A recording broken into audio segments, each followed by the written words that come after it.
শান্তিপাৰাত এখন guest house লাগে বুলি যোৱা এমাহ আগত মই ইয়াতে এটা মিটিঙত আহোঁতে অনুৰোধ কৰিছিলে।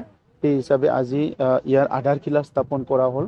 1 কোটি টকাৰ এটা গেষ্ট হাউচ শান্তিপাৰাত নিৰ্মাণ কৰা হ'ব। আৰু এই গেষ্ট হাউচটো ইয়াত হোৱাৰ লগে লগে যিহেতু ইয়াত ডিষ্ট্ৰিক্ট হেডকোৱাৰ্টাৰটোৱে আমাৰ 1 কিলোমিটাৰৰ ভিতৰত আছে, গতিকে এই অঞ্চলত অহা যোৱা সকলো মানুহৰ কাৰণে বহুত সুবিধা হ'ব বুলি মই আশা কৰিছোঁ।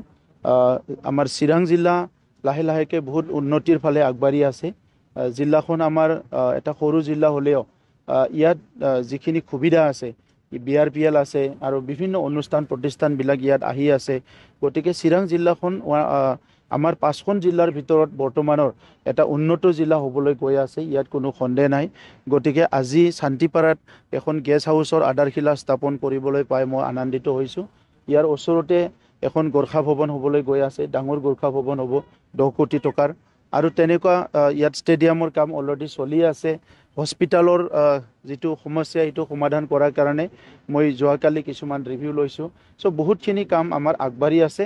গতিকে চিৰাং জিলা হিচাপে বা চিডলি হিচাপে আগতে যিখিনি কামবিলাক আমাৰ পেণ্ডিং আছিলে, ৰাস্তা ঘাট দলং বিভিন্ন, এইবিলাক খুব প্ৰায়ৰিটিত আমি লৈছোঁ। আৰু মুখ্যমন্ত্ৰী ডাঙৰীয়াও বিভিন্ন আজি আছামমালাৰ ৰাস্তা দিছে, বিভিন্ন ব্ৰিজ ইয়াত দিয়া হৈছে। গতিকে চিৰাং জিলাৰ ৰাইজৰ কাৰণে এটা ভাল পৰিৱেশ, ভাল দিন চলি আছে।